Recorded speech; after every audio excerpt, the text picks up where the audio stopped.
warahmatullahi wabarakatuh. Alhamdulillah, segala puji bagi Allah Subhanahu wa taala yang maha suci dari sebarang sifat kekurangan, yang bersifat dengan segala sifat kesempurnaan. Dengan rahmatnya kita dikehendaki, dipilih oleh Allah, digerakkan hati serta anggota kita, diambil, dikutip oleh Allah, diletakkan di dalam majlis yang sangat mulia di sisi Allah, di sisi para nabi, di sisi para rasul, di sisi para awliya illahi solihin. Dalam hal keadaan kita reka lupa dengan dunia, dengan dosa dan maksiat kita, tapi dengan kasih sayang Allah, dengan lemah lembut Allah, masih lagi Allah sudi memilih kita untuk diberikan hidayah. Jadi mudah-mudahan insya-Allah sama-sama kita menghadirkan niat yang baik, niat yang ikhlas. Kita mengaji, kita belajar kerana Allah Subhanahu wa taala memerintahkan ke atas diri kita menuntut ilmu sebagai perintah yang wajib. Selain daripada itu, untuk kita beramal dengan ilmu yang diberi oleh Allah.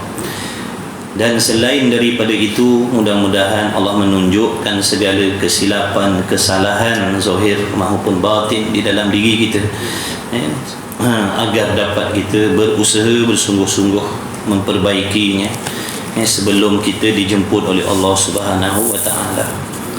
Baik, Allahumma salli ala sayyidina Muhammad wa ala ali sayyidina Muhammad. Sambungan kita penawar bagi hati, muka surat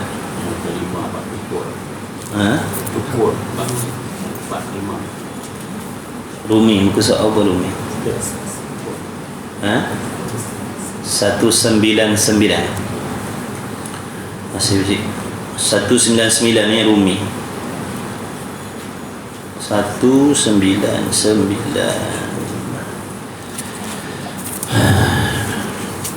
Mudah-mudahan para muhibbin rahimakumullah sekalian yang di dalam rahmat dan redha Allah, sihat afiat semuanya insya-Allah. Jadi mari sama-sama kita menghadirkan zahir dan batin kita, rohani dan jasmani kita di dalam majlis ilmu ini. Mudah-mudahan kita diberkahi oleh Allah Subhanahu wa taala insya-Allah. Bismillahirrahmanirrahim. Qala al-muallif rahimahullahu taala wa nafa'ana wa iyyakum bi'ulumihi wa bi'ulumi masyayikhina fid daraini amin ya rabbal alamin.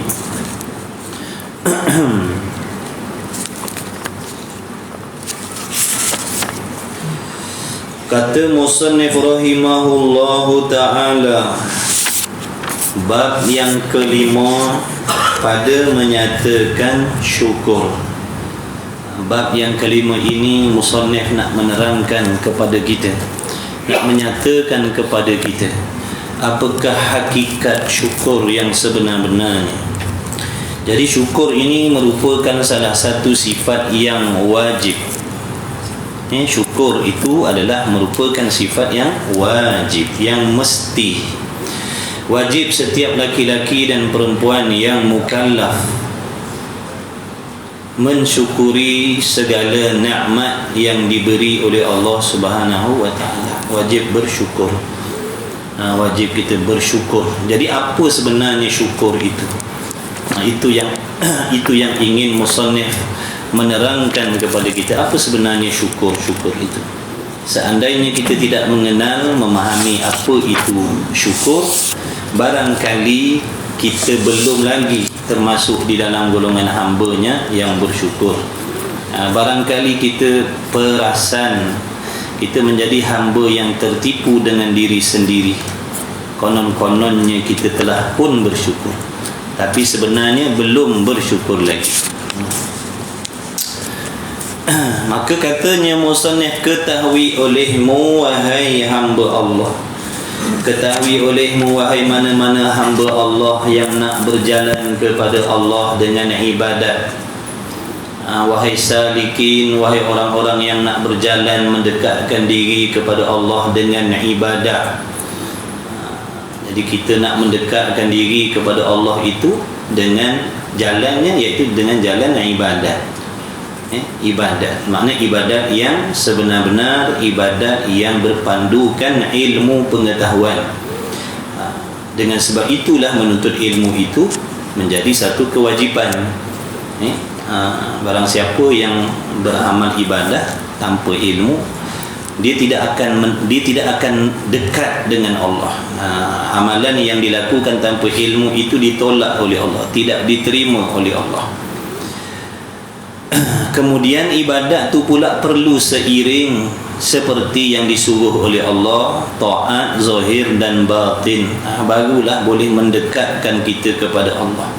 Kalau sekadar amalan kita yang dilakukan itu amalan yang zahir sahaja, ketaatan kepatuhan yang dilakukan oleh anggota zahir sahaja, membuat segala yang diwajibkan oleh Allah, meninggalkan segala yang diharamkan oleh Allah pada zahir, tetapi hati kita masih lagi melakukan perkara yang dibenci oleh Allah, ini tidak akan mendekatkan hamba itu kepada Allah walaupun zahirnya banyak melakukan amal soleh. Rajin mengaji, rajin kuliah, rajin sembahyang, banyak sedekah, banyak wakaf dan sebagainya, banyak baca Quran, puasa, tiba-tiba hatinya tidak memiliki sifat-sifat yang diwajibkan oleh Allah. Ketahuilah seandainya demikian amalan kita tidak akan dekat dengan Allah. Kita tak akan dekat dengan Allah, tetap jauh dengan Allah. Cuma perasaan ujub hati kita tu, perasan konon-kononnya dengan banyak melakukan amal soleh tadi kita dah dekat dengan Allah. Dengan sebab itulah wajib kita mengaji, wajib kita belajar supaya kita dapat tahu hakikat ibadat yang sebenar-benar yang Allah suruh itu bagaimana. Supaya kita tidak beribadat melulu mengikut kehendak hawa nafsu kita. Beribadat main rasa-rasa, ibadat main congak-congak, main agak-agak. Ini suatu kaedah ibadat yang sangat berbahaya. Sangat berbahaya. Tidak akan menyampaikan kita kepada maksud nanti. Apa maksud kita ibadat? Apa maksud? Maksud tu tujuan. Apa tujuan kita ibadat? Nak dekat dengan Allah, supaya Allah redha dengan kita. Tapi kalau jalan ibadat yang kita lalui itu salah, hujan, alhamdulillah.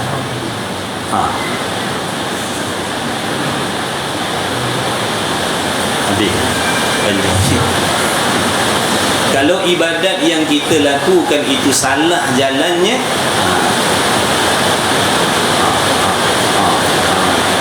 gigi adik kita motor ke helmet ke Jadi seandainya jalan ibadat yang kita jalani itu salah, ini tidak akan menyampaikan hamba tadi kepada maksud walaupun banyak ibadat. Contohnya beribadat dengan jalan yang salah, beribadat tanpa ilmu, beribadat tanpa ilmu, ibadat rajin, solat rajin, puasa rajin, zakat rajin, bantu orang rajin, tapi tanpa ilmu. Ini salah jalan ibadat, takkan sampai kepada maksud ibadat, iaitu nak mendapat redha Allah jauh sekali. Nak dapat redha Allah jauh sekali seandainya kita beribadat tanpa ilmu. Sebab tu Nabi bersabda, menuntut ilmu itu menjadi suatu kewajipan. Kenapa wajib? Kerana tanpa ilmu amal takkan diterima oleh Allah. Maksud ilmu di situ ilmu fardu ain khususnya. Ilmu fardu ain, tuan-tuan, puan-puan, hadirin hadirat, mesti kita mengaji fardu ain. Tauhid untuk akidah, mantapkan akidah kita. Tasawuf untuk kita membersihkan hati kita daripada kelakuan-kelakuan yang menjadi asbab Allah Ta'ala benci kepada kita, ditolak segala amal ibadah kita, supaya ada ihsan kita dengan Allah, supaya kita ada ihsan dengan Allah mengaji tasawuf. Kemudian fiqh, mengaji fiqh syariat, supaya kita beribadat itu dengan kefahaman, bukan meniru perbuatan orang. Jadi di situ nanti bila kita belajar, kita tahu pantang larang, apa yang mesti kita kena buat, apa yang mesti kita kena jauhkan, bagaimana nak menghasilkan pahala, bagaimana nak menjaga pahala, apa sebab pahala jadi rosak. Itu nanti bila kita belajar, nanti sedikit demi sedikit akan ditunjukkan oleh Allah Subhanahu wa ta'ala. Jadi bertepatan dengan apa yang dikhabarkan oleh Nabi SAW, barang siapa yang berjalan kepada satu jalan untuk menuntut ilmu, maka mereka akan dipermudahkan oleh Allah jalan-jalan untuk masuk ke syurga Allah. Apa maksud Allah Ta'ala mempermudahkan mereka untuk masuk ke syurga? Dengan makna Allah akan bimbing mereka, Allah akan tunjuk mereka, Allah akan menunjukkan kesilapan dan kesalahan di dalam ibadat agar mereka dapat perbaiki.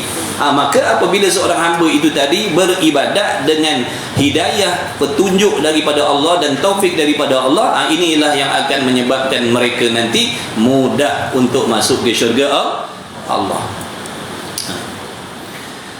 Jadi di antara ibadah yang wajib dilakukan oleh setiap laki-laki dan perempuan yang mukallaf, iaitu mana? Syukur.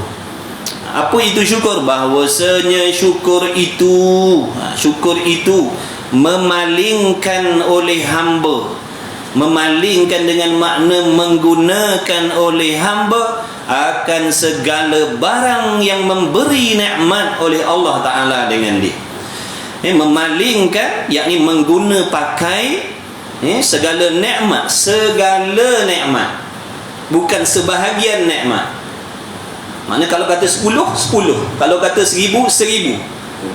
Itu maksud segala, bukan maksudnya memalingkan sebahagian, tidak. Memalingkan segala nikmat. Nikmat yang duduk pada tubuh badan kita ni pun tak terkira banyak.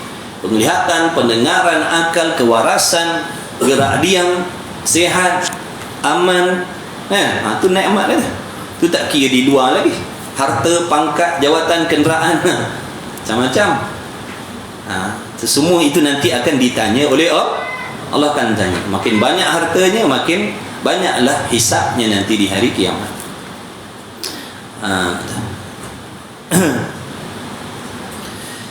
Oleh hamba akan segala barang, bukan sebahagian barang yang memberi nikmat oleh Allah Ta'ala.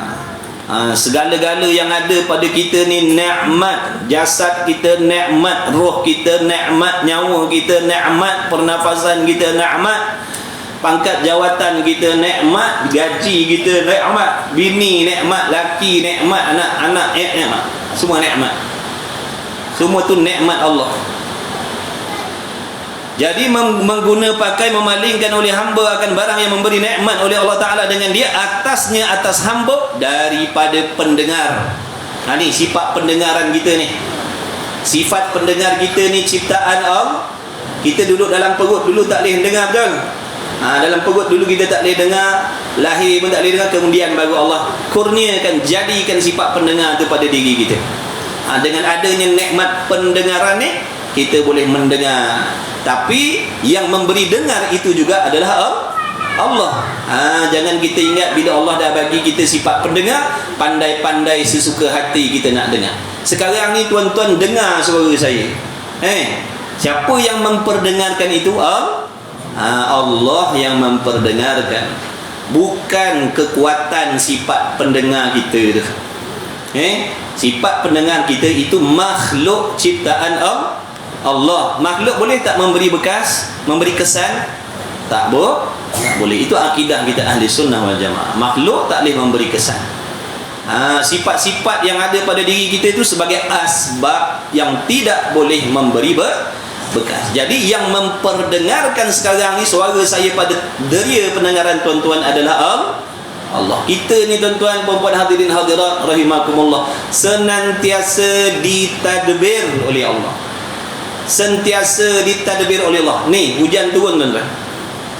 Hujan turun tu, setiap titik hujan tu tuan-tuan, daripada langit ke bumi tu Allah yang menurunkan dia. Bukan seperti kita ingat curah air dia turun sendiri, tak. Allah yang menurunkan daripada langit ke bumi. Tiap-tiap titik itu ditadbir oleh Allah. Sebesar-besar, sekasar-kasar, sampailah sehalus-halus, kita panggil tempias. Semua itu bukan bergerak dengan sendiri, melainkan diatur pergerakannya oleh Allah. Baru kita berasa, baru kita nampak betapa hebatnya kekuasaan Allah. Nampak?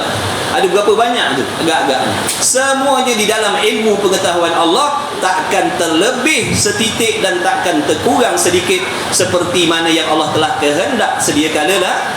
Ya. Subhanallah, maha hebatnya Allah. Maha hebatnya Allah.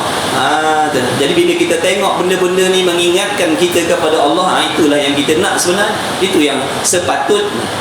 Melihat apa pun, merasakan apa pun, mendekatkan, membawa hati kita mengingat Allah Ta'ala. Bukan diturun saja-saja tu hujan tu. Setiap titik tu Allah yang gerakkan daripada atas ke bawah.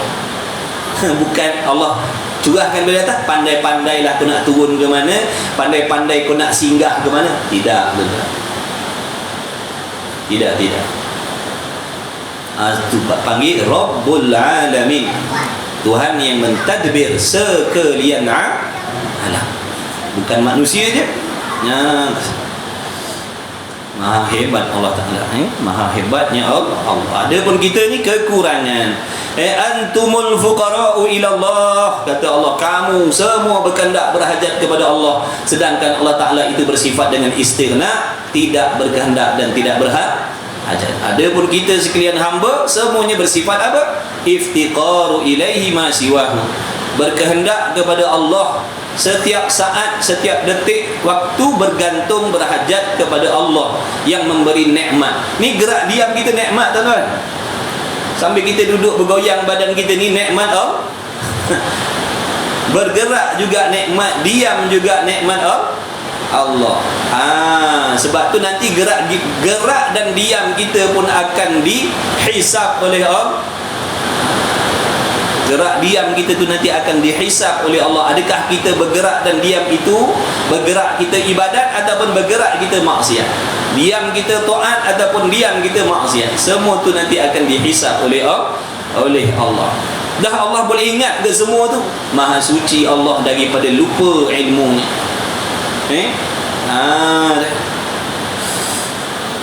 Dan penglihat, selain daripada nikmat pendengar, apa lagi yang Allah bagi kepada kita? Nikmat pelihat. Dengan nikmat pelihat biji mata kita juga nikmat, sifat pelihat itu juga nikmat yang dijadikan oleh Allah. Dan nikmat kaki dan nikmat tangan dan lainnya. Maka apabila hamba itu tadi menyedari, mengenal akan hakikat dirinya, yang bahawasanya hamba ni, kita ni, hakikat diri kita ni tiada, kemudian diciptakan oleh Allah, kemudian Allah pinjamkan segala-galanya, barulah di dalam hatinya ada sifat tawaduk, merendah diri dengan Allah, tidak sombong. Yang jadi sombong tu kerana lupa hakikat diri, tak kenal diri, merasakan apa yang nikmat yang dimiliki itu adalah dia yang punya. Dia terlupa semuanya itu dipinjamkan oleh Allah. Daripada roh sampailah ke jasad, sampailah segala-galanya itu pinjaman sahaja. Adapun Allah Ta'ala tidak berkehendak dan tidak berhajat kepada sesuatu. Tapi kita berhajat. Macam kita yang boleh mendengar ni, kita berhajat kepada Allah agar Allah Ta'ala mengekalkan nikmat pendengaran kita. Kita yang boleh melihat ni, berharap kepada Allah supaya Allah mengekalkan sifat pelihat kita, supaya kita boleh mudah untuk menjalankan urusan kita di atas dunia ni. Nampak tak? Dan kaki, orang yang Allah Ta'ala bagi kaki, berkehendak berhajat kepada Allah supaya mengekalkan nikmat kaki kita ni, yang boleh berfungsi ni, berhajat, ya Allah janganlah kau sakitkan kaki aku. Berhajat supaya Allah memberi kesihatan kepada kaki kita supaya boleh melangkah seperti biasa. Dan tangan dan lainnya kepada barang yang dijadikan dia barang kerananya. Itu maksud syukur tadi, memalingkan, menggunakan apa sahaja nikmat tadi kepada sesuatu perkara yang dijadikan kerananya. Contohnya mana? Seperti memalingkan ia hamba. Memalingkan di situ dengan mana? Menggunakan ia hamba akan pendengarannya. Kita gunakan hamba tadi, menggunakan nikmat pendengarnya kepada mendengar Al-Quran. Jadi apabila kita menadah dengar bacaan Quran yang dilantunkan oleh siapa-siapa pun, sama ada kita mendengar lantunan Quran, bacaan Quran daripada manusia ataupun daripada kaset-kaset dan sebagainya, termasuklah di dalam golongan orang yang bersyukur dengan nikmat pendengar yang diberi oleh Allah. Macam sekarang ni, malam ni tuan-tuan menggunakan dengan taufik Allah, alhamdulillah, Allah tolong kita, Allah bantu kita, kita boleh gunakan nikmat pendengaran kita sekarang mendengar ilmu-ilmu akhirat, ilmu agama. Maka jadilah orang yang bersyukur dengan nikmat pendengaran.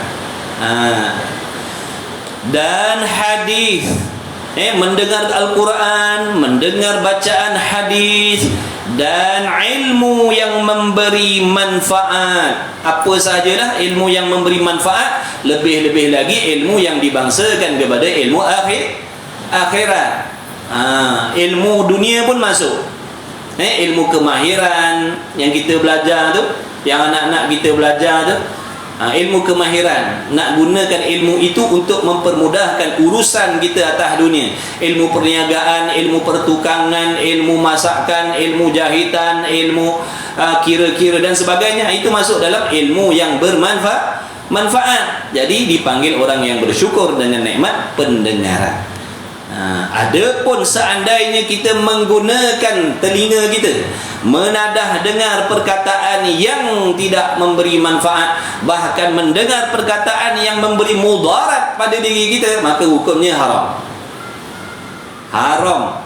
Tak boleh gunakan telinga dengar perkataan yang diharamkan oleh Allah. Tu kat belakang tu ada, insya-Allah. Berhenti dah macam. Berhenti sekejap aja dia berhenti, turun sekejap. Dan seperti memalingkan ia akan kakinya, menggunakan kakinya kepada berjalan kepada masjid. Jadi mana-mana orang yang gunakan kakinya melangkah ke masjid, sebut masjid tu pada adat nak buat ibadat lah. Kalau pergi masjid nak curi tabung, taknya dapat pahala tuan-tuan. Masjid juga, tapi niatnya nak pergi rompak, nak pergi pecah kantong masjid, curi tabung masjid, tu tak bersyukur walaupun langkah ke masjid. Jadi dia melangkah ke masjid yakni dengan niat yang baik, nak pergi iktikaf, nak pergi solat jemaah, nak pergi solat sunat, nak pergi bersihkan masjid, tu panggil bersyukur lah tu. Tapi kalau pergi masjid nak curi barang masjid, nak bawa lari tabung masjid, itu tidak bersyukur namanya. Salah guna nikmat kaki. Makna kita minta tolong dengan kaki tadi membantu perbuatan maksiat kita. Kiaslah yang lain-lain. Nak pergi mana guna kaki? Apa niat? Apa tujuan? Nak pergi jumpa kawan. Untuk apa? Mengumpat. Haram berjalan. Haram berjalan dengan niat nak pergi mengumpat. Dipanggil orang yang tidak bersyukur dengan nikmat kaki. Kerana dia menggunakan kaki itu, menggunakan kaki untuk menolong dirinya membuat maksiat, iaitu mengumpat. Dan kepada mengerjakan haji, nak pergi kerjakan haji di Baitullah itulah, bukan haji kat kedai kopi tu pergi haji juga. Sepetang aja 5 kali naik haji. Jangan jadi haji dam tuan-tuan. Haji dam ni dia jahat tuan-tuan. Dia dapat haji dia makin jahat. Makin dapat haji makin makan orang dia. Itu haji dam. Jangan jadi haji dam. Haji dam bahaya. Masa tu tak naik haji warok. Nak langkau, nak jalan pun tak ada. Tempang lalu. Ada orang depan tak lalu, tak boleh langkah. Punya beradab, berakhlak. Naik haji kau siang kau.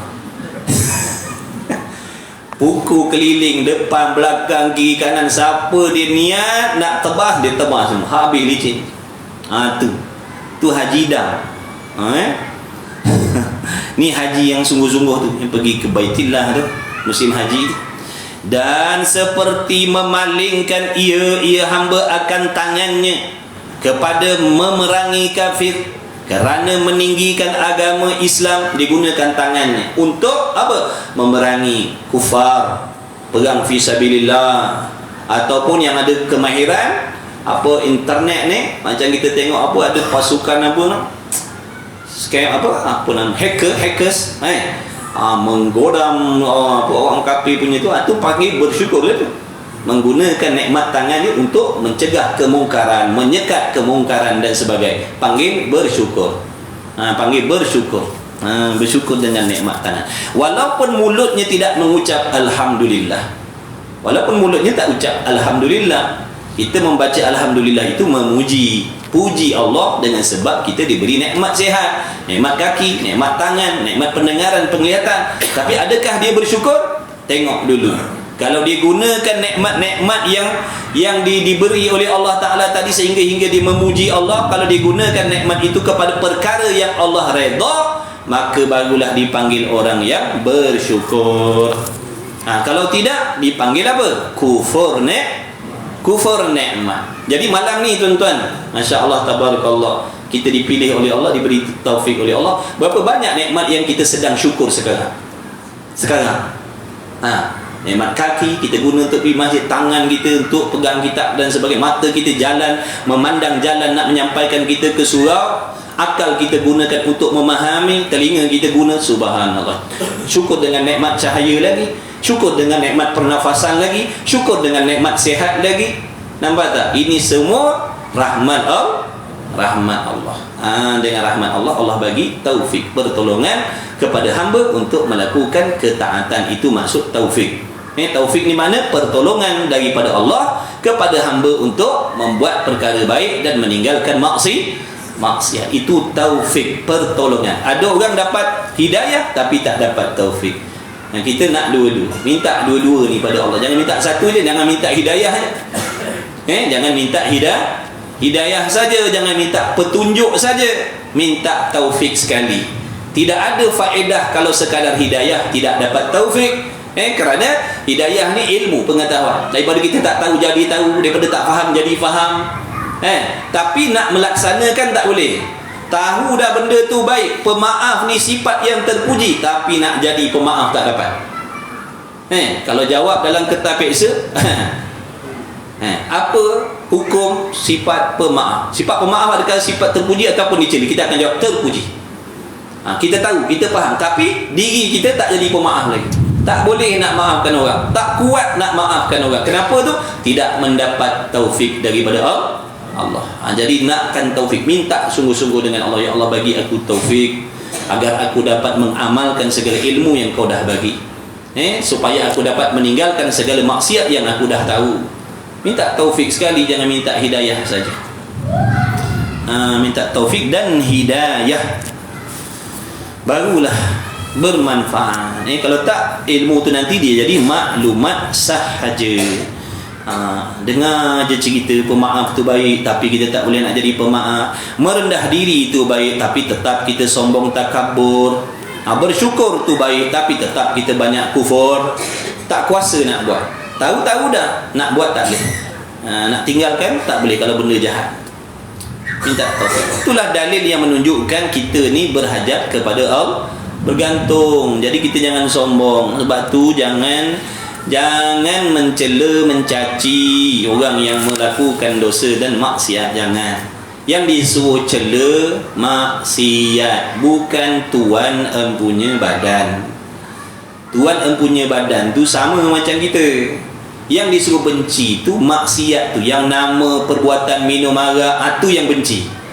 Yang nama berjudi, itu yang kita benci. Perbuatan dedah aurat, itu yang benci, bukan tuan dia. Kita ni oleh kerana kita tak ada ilmu, dengan tuan-tuannya kita benci. Nampak tak? Siapa yang nak menasihatkan? Siapa yang nak menarik dia? Siapa yang nak mendidik dia? Siapa yang nak mengajar dia? Kalau dengan tuan-tuan dia sendiri kita buang. Ni banyak orang kita yang tak faham. Yang disuruh benci diri perbuatan maksiat itu, bukan tuan empunya badan yang melakukan.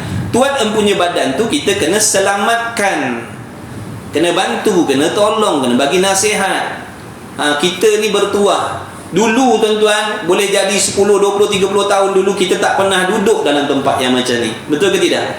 Tak pernah pun tangan kita duk pegang-pegang kitab ilmu ni. Tak pernah pun duduk dalam majlis yang macam ni. Padahal pada waktu dulu kita tengok orang ke surau, orang ke masjid, orang mengaji. Tapi kenapa kita tak boleh buat macam tu pada waktu tu? Nampak tak? Mana hebat kita? Mana kuat kita yang kita nak sombong konon-kononnya sekarang dah baik dah taat. Dulu kita macam mereka juga. Allah nak ajar kita supaya kita sedar yang kau hari ni boleh buat taat semata-mata rahmat Allah sahaja. Orang lain pun macam itulah, yang sedang duduk dalam maksiat tu, mereka belum diberi taufik oleh Allah. Allah nak uji kita, tuan-tuan. Bila Allah Ta'ala tunjukkan kepada kita orang-orang yang melakukan dosa dan maksiat itu, di antara lain hikmahnya Allah nak uji kita yang dah dapat taufik. Adakah kita sombong dengan taufik? Adakah kita sombong dengan ketaatan kita? Lupa dulu kita siapa? Bagi orang yang tahu, dia akan tahu, dia akan mendoakan, ya Allah berilah taufik pada mereka. Sebab aku dulu pun macam tu. Dulu aku nampak benda baik aku tak boleh nak buat, sebab kau tak beri aku pertolongan. Maka mereka pun demikianlah. Barulah timbul dalam hati kita sifat belas kasihan. Kita tengok kawan-kawan kita, saudara mara kita, adik-beradik kita, ada yang tak sembahyang, ada yang tak mengaji dan semacam. Timbul sifat belas kasihan sebab tahu mereka sedang duduk dalam bahaya, mereka tidak mendapat hidayah. Jadi sepatutnya kita ni yang dah diberi petunjuk ada sifat belas kasihan. Di antaranya tanda-tanda kita ni ada sifat belas kasihan dengan dia, doakan dia atau nasihatkan dia. Bukan kutuk, bukan cela, bukan hina, doakan.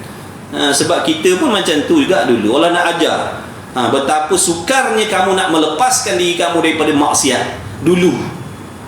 Sekarang kenapa boleh tinggalkan? Taufik pertolongan Allah. Dan kena ingat, nikmat taufik ni tidak mustahil akan diambil kembali oleh Allah. Orang yang ujub, perasan hebat, perasan soleh ni, orang yang tak takut nikmat tu diambil kembali oleh Allah. Sebab tu dia kagum dengan diri dia. Padahal apa yang ada pada diri dia tu pinjaman saja. Boleh jadi esok lusa minggu depan kita tak duduk dalam majlis ilmu dah. Nampak tak? Tak mustahil. Allah uji kita, nak tengok. Allah hadapkan kita dengan orang yang buat dosa maksiat, nak tengok kita sombong tak, lupa diri tak, mencela tak, mencaci tak, ataupun kita mendoakan yang baik-baik untuk mereka supaya turut mendapat taufik hidayah juga seperti yang Allah bagi pada kita. Macam tu.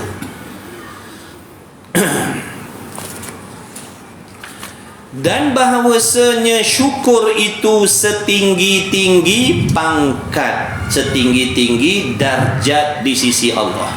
Lebih tinggi ia syukur, martabat syukur ni daripada sabar. Pasal sabar dah cerita hari tu. Ada yang dinaikkan 300 pangkat sebab sabar untuk melakukan taat. Bila dia sanggup menahan diri daripada melakukan maksiat, diberi oleh Allah 600 pangkat darjat. Bila dia sabar atas bala kesusahan yang Allah beri, naik 900 darjat. Tiba-tiba syukur ni lebih tinggi daripada tu lagi. Orang yang hatinya bersih, dia akan rasa terpanggil. Dia rasa nak, ya Allah, aku nak jadi orang yang bersyukur. Kalau orang hatinya cintakan dunia, ceritalah tentang pangkat akhirat ni, dia tak peduli. Dia tak peduli, tak ada current. Ceritalah 600 pangkat, 900 darjat Allah naikkan, tak ada current. Tapi kalau cerita tentang pangkat dunia, celik jik mata dia. Serta merta timbul, ya Allah, aku naklah pangkat macam tu. Tu orang yang hatinya cinta dengan dunia. Adapun orang yang cintakan akhirat, bila sebut tentang pangkat darjat di sisi Allah, dia berasa teringin, ya Allah, harap-harap aku dapatlah. Nak ya Allah, jadikanlah aku orang macam tu. Sebab tu Allah jadikan hati kita, mata hati kita ni untuk memandang kepada akhirat. Allah jadikan mata kepala kita ini untuk melihat dunia. Orang yang mata hatinya buta, dia tak akan nampak kesenangan akhirat. Sebab tu dia tak rasa terpanggil dengan kelebihan-kelebihan yang dibangsakan kepada akhirat. Ceritalah tentang pahala, dia tak berasa apa, tak berasa nak. Kalau benda tu tak ada pada diri dia, dia tak ada rasa rugi pun. Dia tak ada rasa rugi pun. Sedangkan benda tu mulia sisi Allah. Tiba-tiba benda tu tak ada pada diri kita, kita tak ada rasa rugi apa-apa pun. Tapi kalau seandainya pangkat darjat yang dibangsakan kepada dunia yang ada pada orang lain tak ada pada diri kita, kita berasa alangkah malangnya hidup aku. Tak kaya macam dia, tak mewah macam dia, tak hebat macam dia. Tu masalah hati kita. Cintakan dunia. Sebab tu cintakan dunia tu sifat yang haram ada dalam hati kita. Wajib buang sifat cintakan dunia tu.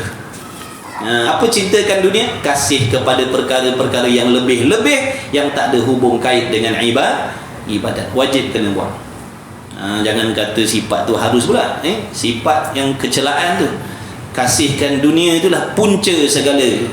Boleh jadi bergaduh, boleh jadi bertengkar, boleh jadi bermusuh, boleh jadi berperang, boleh jadi macam-macam. Cintakan dunia punya pasal. Habis masa, tidak ada masa untuk ibadah. Itu semua asbab daripada cintakan dunia. Jadi dalam bab keduniaan ni Allah ajar kita supaya zuhud. Bencikan benda yang tak ada hubung kait dengan ibadat, aku tak mau. Benda yang lebih-lebih yang tak ada kena mengena dengan urusan ibadat, aku tak mau. Aku tak nak menyusahkan diri aku, menghabiskan masa aku mencari, membuat benda-benda yang tak ada hubung kait dengan ibadat. Zuhud. Dan qanaah, memada dengan apa yang ada. Barulah dia tak tamak haloba. Qanaah, rasa cukup dengan apa yang ada. Alhamdulillah. Sebab tu dalam bab keduniaan ni kena tengok orang yang fakir miskin. Tengok orang yang fakir miskin, baru kita kemudian tengok diri kita, betapa jauhnya perbezaan kesenangan kita dengan orang fakir miskin. Jangan tengok orang atas. Dalam bab keduniaan jangan tengok agung. Jangan tengok bilioner, jangan tengok jutawan. Tengok orang bawah. Ada yang tak ada rumah, ada yang lantainya tanah, ada yang tak makan. Baru boleh menjadikan kita qana'. Alhamdulillah ya Allah, rupa-rupanya aku ni jauh lebih senang daripada orang ni. Barulah tak tamak. Tapi bila kita tengok dalam bab dunia ni, tengok orang kaya-raya tu, ni masalah ni. Berasa malang lah. Betapa malangnya atas dunia. Ya Allah, kenapa kau tak bagi aku kaya macam orang tu? Mulalah tu datang penyakit macam-macam. Baik, dan bahawasanya syukur itu setinggi-tinggi pangkat dan lebih tinggi ia pangkat syukur daripada sabar. Sebab apa tu? Tanpa sabar seseorang itu maknanya bersyukur, seseorang itu dia tidak akan sabar. Orang bersyukur ni orang sabar. Orang yang bersyukur ni adalah orang yang sabar. Kalau tak sabar tak boleh syukur. Tak sabar tak boleh syukur. Baik, contoh gini. Sihat ni nikmat yang kita nak. Dulu dalam bab yang lepas kita dah belajar. Nikmat yang kita nak ni bila kita dapat, kalau tak sabar kita akan salah guna. Nikmat sihat, kalau kita tak sabar, makna tahan nafsu kita. Dengan sebab kita ni diberi kesihatan oleh Allah, kalau tak sabar kawal, kita akan salah gunakan sihat kita. Kita akan gunakan sihat kita untuk menjauhkan diri daripada Allah. Maka bila jauhkan diri daripada Allah, maknanya dengan sihat tadi kita salah guna, kita gunakan sihat untuk buat maksiat, di situ namanya tidak bersyukur. Jadi nak bersyukur kena sabar. Tak sabar tak boleh jadi orang bersyukur. Dia ada hubung kait. Dia takkan jadi orang yang bersyukur kalau dia tak sabar.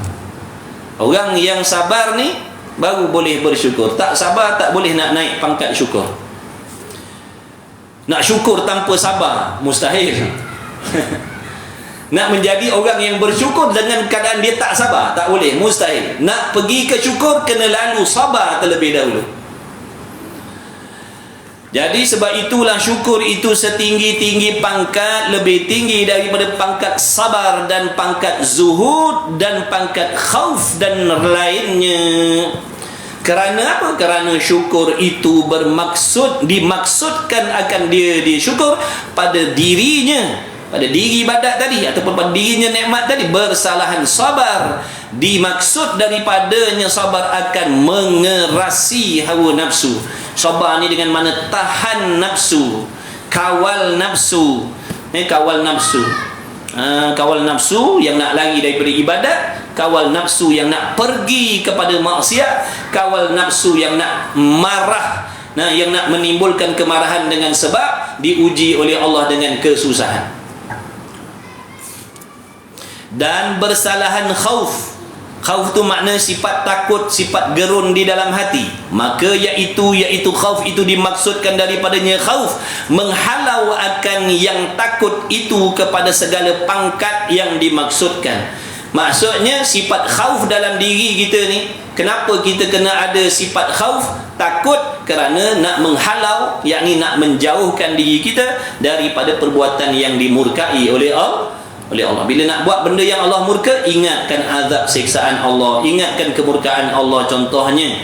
Jadi dengan sebab itu, dengan sebab mengingatkan azab siksaan yang dijanjikan oleh Allah di atas perbuatan dosa tadi, insya-Allah dengan pertolongan Allah, hamba itu akan boleh meninggalkan perkara yang dibenci oleh Allah tadi. Sebab tu perlu ada sifat khauf, takut gerun dengan Allah dalam hati. Dan bersalahan zuhud, maka iaitu zuhud tu apa maksud? Maksud zuhud tu bencikan dunia, bencikan sesuatu yang tak ada urusan dengan ibadat. Mudahnya, apa je yang tak ada urusan hubung kait dengan ibadat, kita tak mau, kita tak ingin, kita tak nak, kita tak terpesona, kita tak terpedaya, kita tak terpanggil. Zuhud ni, zuhud yang sebenar-benarnya tidak ada keinginan langsung. Itu zuhud yang sebenar-benar. Tidak ada ingin langsung, tak ada ingin. Macam kita buat contoh minta maaf. Buat contoh minta maaf. Contohnya ada makanan, kemudian dalam makanan tu bercampur dengan najis yang kita dah tahu. Dalam makanan tu ada najis, ada tahi yang kita dah nampak. Ada tak keinginan nak jamah makanan tu? Tak ingin. Tak ingin langsung. Mana kalau orang tawarkan pun kita tak mau. Kita tak mau. Itu zuhud, tak ingin. Kalau masih ada keinginan tapi menahan, tahan je. Nak, tapi dia tahan je. Sebab apa tahan tu? Aku tak nak lah, nanti aku jadi sibuk, nanti aku hilang masa belajar, nanti aku tak ada masa nak solat. Tapi nafsu nak, itu belum zuhud lagi. Itu kata ulama baru masuk kepada pintu zuhud baru, belum masuk dalam zuhud lagi, baru dekat pintu pagar baru. Dalam keadaan tu kita masih lagi sibuk dan penat nak berlawan dengan perasaan tadi. Nak tapi tahan, penatlah kita. Betul? Nak terlintas, tahan. Tengok orang, kalau aku dapat sabar. Kat Fifik tak tengok kereta sebelah, sabar. Ni kalau aku dapat, tapi tak mau. Penat berlawan. Orang zuhud, dia tengok tak ada apa.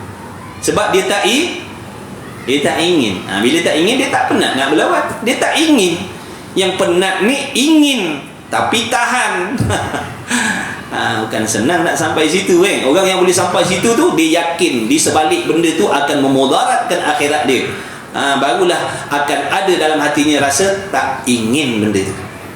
Tapi kalau orang yang tak nampak lagi apa kemudaratan, apa kerugian yang ada di sebalik dunia yang nampak zahirnya lazat, sedap, nikmat, mewah tadi, inilah yang membuatkan nafsu kita masih nak. Sebab tak tahu rahsia di sebalik itu. Tak nampak lagi kekotoran yang ada di sebalik itu. Tak nampak lagi kerugian yang ada di sebalik itu. Itu yang nak tu, pantang tengok nak, pantang dengar nak.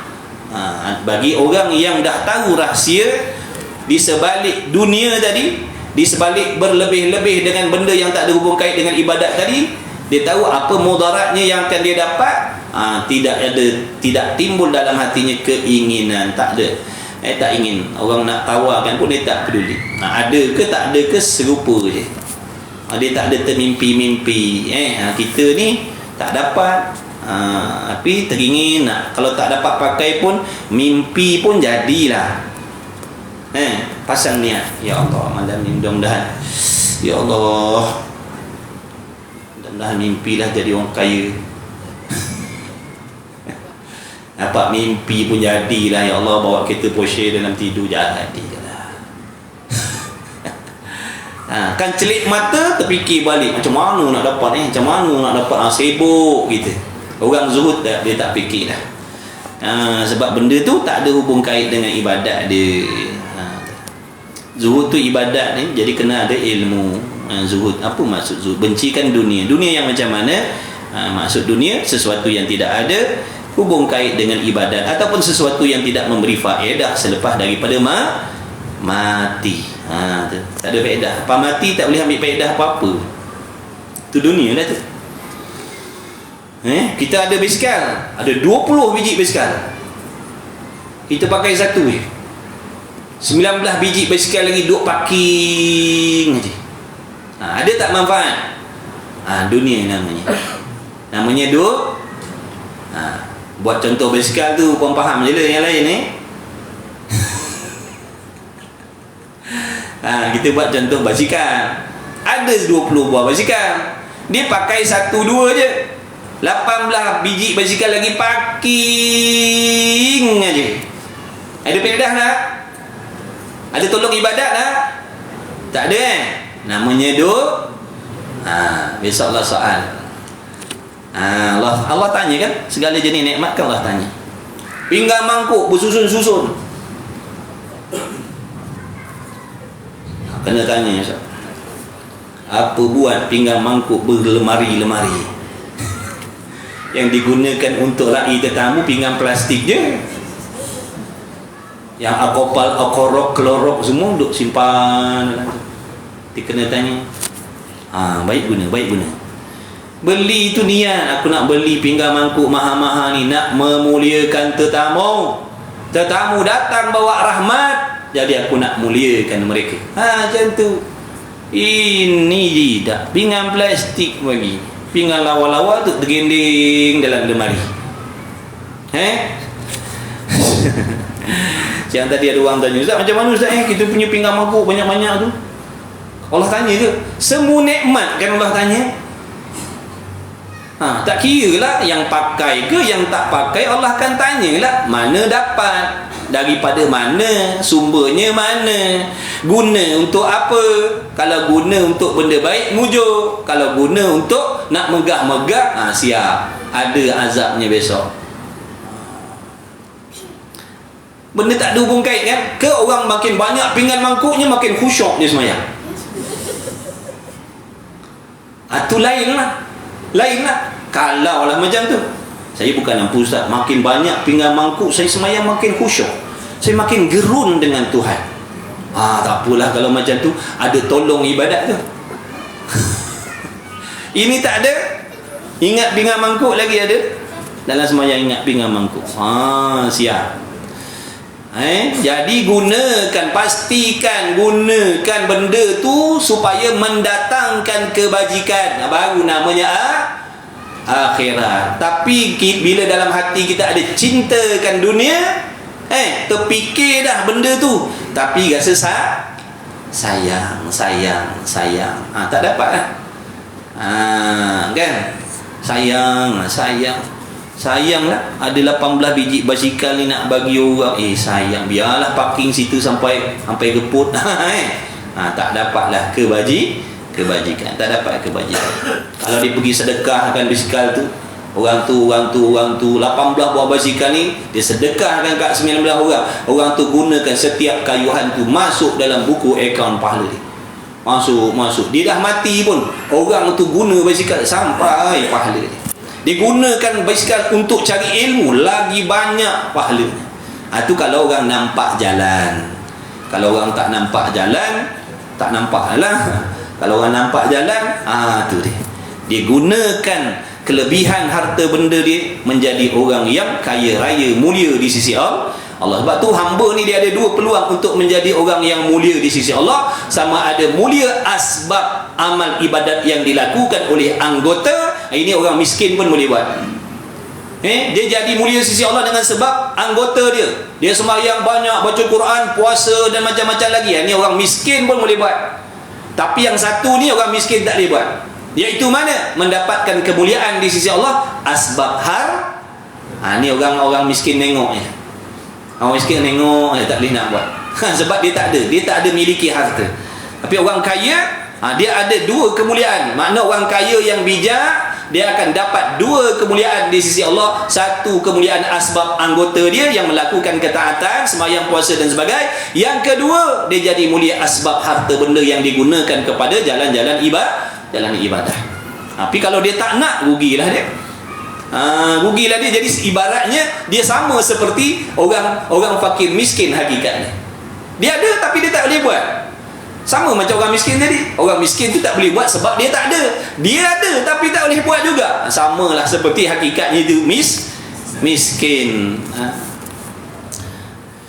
Dan zuhud dan khauf dan lainnya kerana syukur itu dimaksudkan Nabi tadi. Mana? Dan bersalahan khauf maka iaitu dimaksudkan daripadanya menghalau akan yang takut itu kepada segala pangkat yang dimaksud. Dan bersalahan zuhud maka iaitu dimaksudkan daripadanya akan lari daripada dunia yang melalaikan. Nampak tak tu? Dunia yang melalaikan. Ada pun harta benda yang tidak melalaikan. Harta benda yang bahkan dengan adanya harta tu tolong kita dekatkan diri dengan Allah. Maka itu dipanggil akhir. Dia tak panggil dunia tu, dia panggil akhirat. Makin kaya makin dekat dia dengan Allah, makin kaya makin mudah dia ibadat. Maka harta kekayaan itu dipanggil akhirat, bukan dipanggil dunia.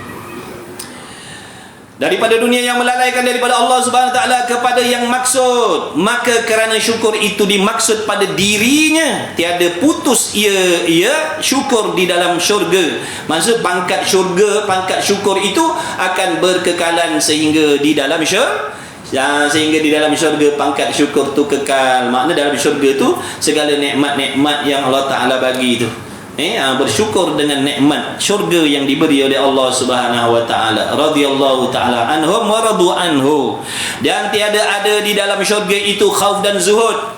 Dalam syurga tak ada dah nak khauf. Dalam syurga tak ada dah sifat khauf. Sifat khauf tak pakai dah dalam syurga. Sebab dalam syurga dah tak ada dah nak buat maksiat. Sifat khauf tu perlu ada sewaktu kita hidup di dunia ni. Yang mana peranan sifat khauf tadi nak menjauhkan diri kita daripada membuat benda yang diharamkan oleh Allah, maksiat. Itu khauf. Dan zuhud, dalam syurga tak perlu zuhud dah. Nak tahan diri kepada nikmat-nikmat yang lebih-lebih tak. Bahkan dalam syurga itulah Allah Ta'ala akan jamu hamba-hambanya tadi. Allah akan jamunya dengan pelbagai jenis nikmat, kekayaan, kemewahan yang takkan putus sampai bila-bila. Ada pun di dunia ni kena zuhud. Dunia kena zuhud. Dalam syurga tak ada zuhud. Ambillah, milikilah sebanyak apa pun. Nikmat syurga tu tak habis-habis, tak sudah-sudah, tuan-tuan. Ada pun dunia kena zuhud. Kena sabar, bawa bersabar maknanya. Dalam syurga tak ada zuhud. Dalam syurga tu penuh dengan nikmat tak habis-habis. Dan sabar. Dalam syurga tu tak ada nak sabar dah, nak sabar buat taat. Sebab tak ada ibadah dah dalam syurga.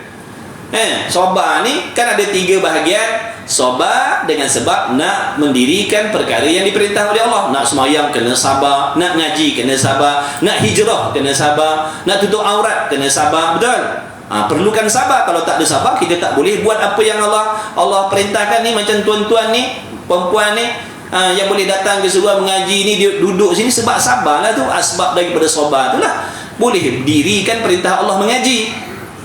Kalau tak sabar, cak alif cabut lagi. Yang cak alif cabut lagi tu, dia tak boleh sabar lah tu.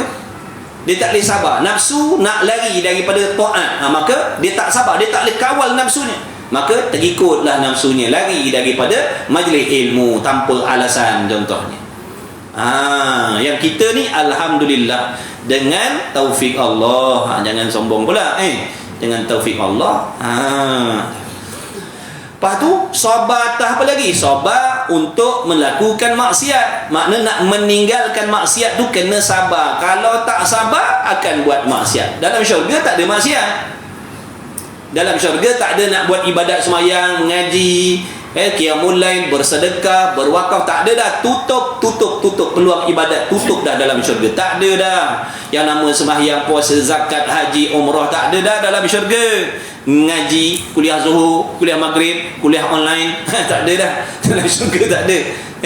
Dalam syurga tak ada nak kuliah dia. Lepas tu nak menahan diri daripada maksiat, dalam syurga tak ada maksiat, tak ada benda kotor, benda jijik dalam syurga tu. Semua benda suci-suci, bersih-bersih je. Mulia-mulia je. Dan sabar atas bala, betul? Atas dunia ni kan ada banyak bala. Apa maksud bala? Setiap sesuatu yang menyusahkan hati itu bala lah. Setiap benda yang menyusahkan hati itu adalah bala, ujian daripada Allah. Nak tengok sabar ke tidak, redha ke tidak, sangka baik ke tidak dengan Allah, redha ke tidak dengan qada dan qadar Allah. Jadi Allah uji hamba ni. Ada orang Allah bagi bala apa? Bala dia, ujian dia apa? Suami. Ujian bagi suami. Ujian bagi isteri suami dia. Bala ke tu? Bala sungguh laki aku. Sungguh lah. Dia pula bala sungguh bini aku. Betul. Uji. Anak-anak pun bala, ujian. Maksud nak tengok sabar ke tidak, putus asa ke tidak, yakin ke tidak benda tu aturan Allah, terima ke tidak. Tu tiap-tiap sesuatu perkara yang menyusahkan hati itu namanya bala, ujian daripada Allah. Dalam syurga tak ada bala. Dalam syurga tak ada ujian. Orang yang dalam syurga tu orang yang dah lulus ujian. Orang yang dah berjaya dalam ujian di atas dunia ni. Dia berjaya. Itulah kejayaan yang hakiki. Nanti di padang mahsyar kita akan dapat keputusannya. SPM, sijil padang mahsyar. Tengok berjaya ke tidak kita. Sini tak tahu lagi, sini tak ada jawapan lagi. Walaupun semayang, walaupun puasa, walaupun mengaji, walaupun mengajar, belum tentu lagi jawapan, tak dapat lagi. Sebab tu jangan nak perasan-perasan. Dan kerana berkekalan syukur itu di dalam syurga, berfirman Allah Subhanahu wa taala, wa akhiru da'wahum alhamdulillahi rabbil alamin. Dan kesudahan doa bagi ahli syurga itu bahwasanya segala puji itu tertentu bagi Allah Subhanahu wa taala yang menjadikan sekalian alam. Dan kerana adalah syirik itu setinggi-tinggi pangkat. Jadi sebelum dia pindah nak sentuh bab syirik pula tu. Dan kerana adalah syirik itu setinggi-tinggi pangkat, tidak ada banyak. Betul tak syirik? Betul? Dalam kitab ni tulis syirik, betul kan? Dalam kitab ni tulis syirik. Ni Syekh Malang, tukang cetak ni. Dia mengantuk. Orang suruh tulis apa tadi? Syukur, dia tulis syirik. Cik, baik tuan-tuan tegur. Takkan adalah syirik itu setinggi-tinggi pangkat. Habis rosak orang taman terendak ni. Betul kan Yang salah betul kan garis kat bawah tu. Jangan conteng-conteng. Nak dobet kita, nak betulkan kita pun ada adab. Garis kat bawah, tulis nombor 1, tulis kat tepi nombor 1. Mudah-mudahan yang betulnya syukur, bukan syirik. Macam tu. Kalau ni tulis syirik ni. Dan kerana adalah syirik itu, terkejut juga kita baca apa hal pula syirik. Dan adalah syukur itu, yang betulnya, mudah-mudahan yang betulnya, dan adalah syukur itu setinggi-tinggi, dan kerana adalah syukur itu setinggi-tinggi pangkat, tiada ada banyak mereka yang sampai kepadanya. Oleh kerana pangkat syukur ni pangkat yang tertinggi sekali, kerana tak ramai hamba yang sampai ke situ. Mana pula tahu ramai orang tak bersyukur. Tu firman Allah Ta'ala, wa qalilum min ibadiyash syakur. Dan sedikit daripada sekalian hambaku yang banyak syukur. Maknanya yang bersyukurnya sikit, yang kufur nikmatnya banyak. Sebab tu penduduk syurga lebih sedikit daripada penghuni neraka. Penghuni syurga lebih sedikit daripada penghuni neraka. Jadi jangan kita masukkan dalam kumpulan yang ramai itu. Allahumma ja'alna minal qalil. Mudah-mudahan Allah masukkan kita dalam kelompok yang sedikit. Sebab apa? Sedikit orang yang sabar, sedikit orang yang baik, sedikit orang yang tawadhu, sedikit orang yang taat, sedikit orang yang ikhlas. Betul? Mudah-mudahan Allah masukkan kita semuanya dalam golongan orang yang sedikit tadi tu. Dan adalah syukur itu sebab bagi menambah oleh Allah Ta'ala akan nikmatnya. Jadi barang siapa yang menggunakan segala nikmat itu kepada perkara yang Allah redha, maka Allah akan tambah lagi nikmat kepadanya. Allah akan tambah lagi nikmat. Tapi bukan bererti kalau dia bersyukur dengan duit Allah akan tambah duit. Bukan maksud begitu. Allah menambah yang terlebih baik untuk kita lah. Ikutlah. Kadang-kadang dia bersyukur dengan nikmat duit, dia suka gunakan duit dia untuk buat taat, sedekah dan sebagainya. Allah tambah nikmat, Allah bagi sihat tubuh badan dia, Allah bagi taufik, dia boleh buat ibadat sebanyak-banyaknya. Allah bagi taufik, dia meninggalkan maksiat. Padahal asbab daripada dia bersyukur dengan nikmat duit tadi. Sebagai contohlah, bukan maksudnya bila syukur nikmat duit, besok kadang pergi cocok kad ATM, tengok tambah tak? Malam tadi kata kalau bersyukur Allah tambah. Malam tadi aku dah sedekah RM10, kenapa tak tambah RM20? Bukan maksud bila syukur nikmat duit Allah tambah duit. Allah tambah nikmat yang baik untuk kita lah. Di sisi Allah apa yang baik untuk kita, Allah akan tambah. Dia sedekah duit, Allah bagi dia sihat, Allah bagi dia ilmu manfaat dan macam-macam lagi lah. Bukan bermaksud syukur dengan nikmat Allah bagi nikmat duit, Allah tambah lagi duit. Syukur nikmat sihat, Allah tambah lagi sihat. Bukan begitu, jangan faham begitu.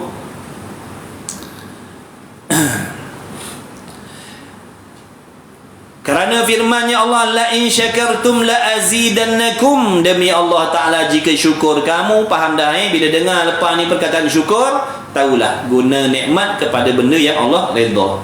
Kalau salah guna, namanya kufur nikmat. Kufur nikmat. Jika syukur kamu akan nikmatku, nescaya menambah aku akan kamu daripada nikmat. Dan lagi syukur itu menegah dan menolak akan seksa. Kerana firman Allah Ta'ala, ma yaf'alullahu bi'adzabikum in syakartum wa amantum. Tiada memperbuat oleh Allah Ta'ala akan seksa kamu. Mana Allah tidak akan menyeksa kamu jika kamu bersyukur, kalau kamu syukur, ataupun jika syukur kamu akan segala nikmatnya dan beriman kamu. Iman tu tak boleh tidaklah, itu pangkal dia, itu pokok dia. Gunakan nikmat yang Allah bagi kepada benda baik. Tiba-tiba tak beriman pula dah. Dapat syurga tak? Dia gunakan nikmat kepada benda baik, tapi dia tak beriman, dapat tak? Tak dapat. Sebab tu akidah kena jaga. Akidah kena jaga tuan-tuan. Takkan pernah dia bersyukur. Macam-macam nikmat kita guna buat kebaikan ni, buat kebaikan tu, buat ini, buat itu, rupa-rupa Allah tak terima juga. Silap tang mana? Dia punya pokok dia silap rupanya. Akidah sesat rupanya. Tuhan duduk atas langit. Faham tak Tuhan duduk atas langit. Tuhan asalnya tiada. Berat-berat fahaman. Syukurlah macam apa pun Allah takkan terima kalau akidah sesat. Faham tak? Ngaji akidah sifat 20, jangan tinggal ngaji. Sifat 20 tak nak ngaji. Megang Tuhan ada permulaan. Tiap-tiap benda yang tiap yang awal ada permulaan. Ewah. Nama yang ikut tu. Hati-hati tuan-tuan. Sebab tu ibadat ni kena ada ilmu, bukan main hentam aja. Salah rukun dia, salah undang-undang, kau buat macam mana, Allah tak terima. Sebab tu ngaji tauhid tauhid, ngaji akidah, fahamkan betul-betul. Jangan nanti sekarang dah bersyukur, guna nikmat kepada benda yang Allah suruh dah. Tak ada salah guna dah nikmat. Tiba-tiba akidah pula sesat pula dah. Habislah. Tak ada faedah lah nak bersyukur macam mana pun. Jaga baik-baik. Jangan nak berjinak-jinak dengan fahaman yang macam tu. Kita pesan banyak kali. Bahaya tuan-tuan. Sia-sia amal. Haji ke umrah ke jadi debu je. Allah tak kira. Nak buat apa kira amalan orang kafir? Amalan orang kafir Allah tak terima. Faham tak kafir tu apa maksud? Tak beriman lah. Kenapa panggil tak beriman? Akidah salah. Akidah salah tu kafir namanya. Faham? Hati-hati. Yang terakhir, dan adalah bagi syukur itu pahala yang sangat besar kerana firman Allah Ta'ala, wa sayajzillahu syakirin, dan selagi membalas oleh Allah Ta'ala akan sekalian yang syukur akan nikmatnya. Siapa bersyukur? Tapi syaratnya ada syarat-syarat lagi tuan-tuan. Ini ringkas. Siapa yang bersyukur? Maknanya digunakan nikmat tadi kepada benda yang Allah redha. Tiba-tiba dia tak ikhlas, tak dapat. Tiba-tiba dia tak sembahyang, dia tak dapat. Dia ada duit banyak, dia bersyukur. Contoh, digunakan duitnya untuk sedekah, tolong mak bapak, bagi nafkah pada anak bini. Dia tak solat, tak dapat dengan syukur dia. Jadi kena mengaji macam mana cara nak mendapatkan kebajikan tadi. Bukan asalkan buat dapat pahala. Tidak, bukan begitu tuan-tuan. Jangan salah faham. Mari mengaji. Banyak benda yang kita nak kena tahu dalam selok-belok ibadat ni. Jangan kita beribadat ikut nafsu tuan-tuan. Jangan kita ingat asalkan buat benda baik akan dapat kebajikan. Dah ada pantang larang syarat rukun yang kita nak kena jaga. Dan selagi membalas Allah Ta'ala akan sekalian yang syukur akan nikmatnya. Dan sabda Nabi SAW, at-ta'imu syakiru bimanzilati as-sa'imi sabir. Orang yang makan, dia tak puasa, dia makan, tapi dia bersyukur, adalah ia menempati dan menyerupai orang yang berpuasa yang sabar. Artinya apa? Bersamaan keduanya pada pahala yang banyak. Orang puasa pun pahala banyak. Orang yang tak puasa tapi bersyukur, ni tak puasa selain Ramadan. Kalau dia percaya ni, kalau dia kata malam hari tu, adalah orang tu dia ngajar, dia kata kalau tak puasa tak apa, asalkan bersyukur. Ni puasa selain puasa yang wajib. Lamakah rupanya kalau kita tak puasa, syukur pun tak apalah, jadi sama. Habis berat. Jangan tidur tuan-tuan. Sebab dia kalau dalam nak tidur tu dia boleh macam salah dengar macam. Puasa selain Ramadan. Ramadan wajib puasa. Ni puasa-puasa sunat dulu lah. Dia tak buat puasa sunat. Puasa Isnin, Khamis, awal bulan, tengah bulan, dia tak buat. Tapi dia bersyukur. Orang ni sama juga banyak pahalanya. Macam orang yang berpuasa. Tapi kalau orang yang berpuasa tadi dia pula bersyukur, ni tak boleh potong lah. Dah lah puasa, syukur pula, ni lagi tinggi lah darjah ni. Habis. Dan adalah Rasulullah sallallahu alaihi wasallam, wallahu a'lam. Nanti sambung insya-Allah, mudah-mudahan dengan berkah majlis ilmu kita pada malam ni, Allah Subhanahu wa taala memberikan keberkahan kepada sekalian yang hadir, yang mengikuti. Mudah-mudahan sekalian kita diampunkan dosa oleh Allah Subhanahu wa taala. Ibu bapa kita, ibu bapa mertua kita, anak isteri kita sekaliannya, kawan-kawan kita, sahabat anda, jiran tetangga kita, orang yang banyak buat baik dengan kita, orang yang tak baik dengan kita pun turutlah mudah-mudahan masuk sekali diampunkan dosa oleh Allah Subhanahu wa taala, diberi taufik hidayah untuk mendekatkan diri. Mudah-mudahan kita dibimbing oleh Allah zahir dan batin untuk memperbaiki amal ibadah kita, beramal dengan ilmu. Mudah-mudahan Allah Subhanahu wa taala memberikan umur yang berkah, rezeki yang halal lagi berkah, dipermudahkan segala urusan dunia dan akhirat, dikabulkan segala doa dan hajat yang tersurat, yang tersirat. Mudah-mudahan Allah Ta'ala melahirkan di kalangan keturunan kita anak-anak yang soleh, yang solehah. Mudah-mudahan ada di kalangan keturunan kita yang menjadi para alim ulama, wali-waliullah. Mudah-mudahan Mudah-mudahan kita semua direzekikan oleh Allah husnul khatimah. Mudah-mudahan Allah Ta'ala merezekikan kita syahid sebagai penuntut ilmu. Mudah-mudahan kita nanti mendapat syafaatnya Nabi Muhammad sallallahu alaihi wasallam. Bismillahirrahmanirrahim. Alhamdulillahirabbil alamin wassalatu wassalamu ala Rasulillah.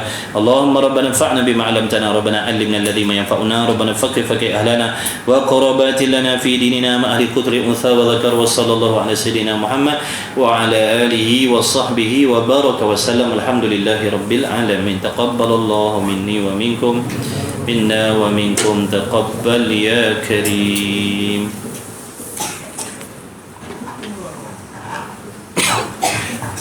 Bismillah.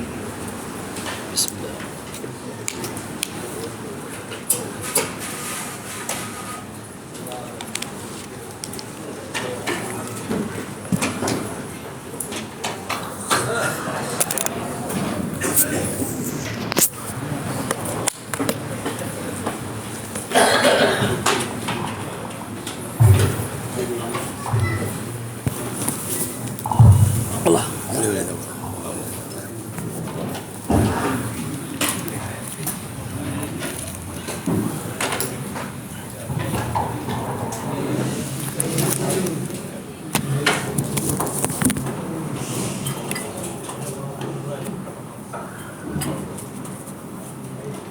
Kang